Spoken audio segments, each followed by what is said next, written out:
This episode of Techno Buffalo is brought to you by Harry's. What's up, everyone? John Rettinger from Techno Buffalo here. The OnePlus 2 was announced earlier this week, and as soon as it got unveiled, there was a ton of questions, complaints, and just a whole bunch of ambiguity around the device. So I thought I'd share my thoughts and opinions on it. We already did hands-on, and we showed it against some of its competitors. If you want to see all those videos, we'll link them right here. Go check it out. But I wanted just to recap what the OnePlus 2 is, and I'll talk about what it is and what it isn't, as you guys decide if it's right for you or just trying to make up your mind on the phone. So first, there are two versions of the OnePlus 2. I'm going to focus on the top of the line one that starts at $389. There's another one for about $330 that drops the storage size and the RAM down to 3 gigs. So again, it's going to cost you $389. And for comparison purposes, if you wanted to buy these phones unlocked, here's what they would cost.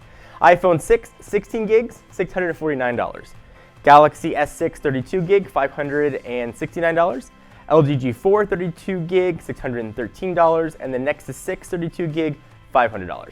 OnePlus 2 is going to come with 4 gigs of RAM. It's going to give you an octa-core processor in the Snapdragon 810, 64 gigs of storage, a 3,300 mAh battery, 5.5 inch 1080p display, 13 megapixel camera that does 4K.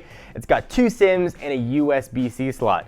Dem's a lot of specs, but people aren't really focusing on those specs. What they're focusing on is what's not there. And what's not there is NFC, no support for Verizon's bands, and no expandable storage.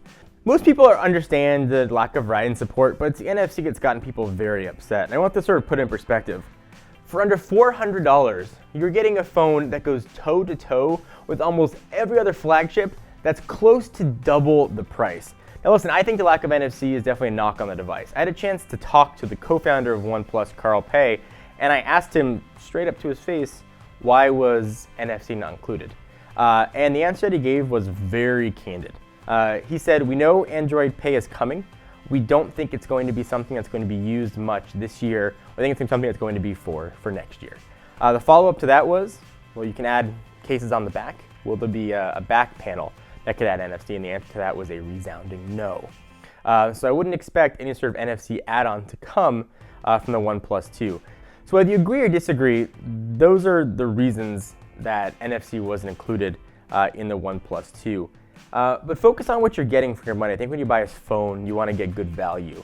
And it's going to be hard to find many phones that are going to be a better value than the OnePlus 2. You're getting octa-core. You're getting a ridiculous 4 gigs of RAM in a phone. You're getting a large 3,300 mAh battery. It supposedly is going to last for days and days. You're getting a fingerprint sensor, which I admit seems a little weird to have without NFC for Android Pay. You're getting dual SIM, something really kind of new in the US. You're getting almost stock naked Android with promised updates. You're getting a camera that can do 4K. You're getting a lot for a little bit of money. So let me stop just real fast. First to say hi, how are you, friend? And to tell you there are a few things that I really don't like.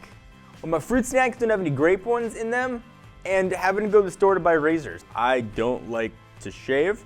Fortunately, Harry's cut out the middleman for having to go to the store and buy razors.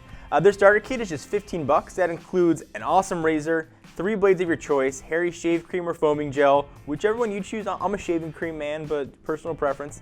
As an added bonus, you also get $5 off your first order when you use my code, which is TECHNO. After using that code, you get an entire month's worth of shaving for just $10. You're getting high quality razors at a really low price, and shipping is always going to be free. So boom, shave your face. Look like a caveman. If you focus on what's missing, you're probably never going to be happy with the device. There's always something that's going to be missing. Well, I admit that NFC is a large omission. For that price point, you're still getting one of the best values in mobile that I think is a hard thing to find nowadays. You've got things like Moto's offerings, the new Moto G and Moto X, but for under $400, you're getting a phone that can easily last 2+ years, which is hard to find. You're getting the LTE connectivity. 4 gigs of RAM is going to be really future-proof. I don't even know what you would do with 4 gigs of RAM. Certainly, I probably would have liked to have seen maybe 1 gig of RAM taken off and perhaps NFC added and maybe wireless charging, but that was not the case.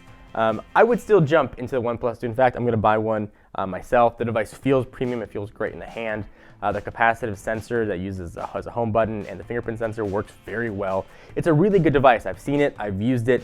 Don't let NFC necessarily deter you. If mobile payment is one of your big reasons for wanting to buy an Android phone, then yeah, that's a reason not to get it. If something you think you might use or might not use, I'd really look at if you can find something else for that price point, you're gonna get equal value for it. You're gonna have a really hard time doing it.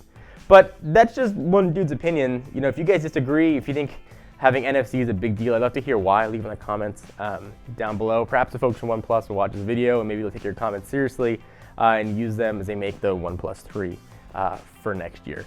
Anyway, thank you guys for watching. Hope you enjoyed. Until next time, John Ranger from Techno Buffalo, and I'll see you guys in the next one.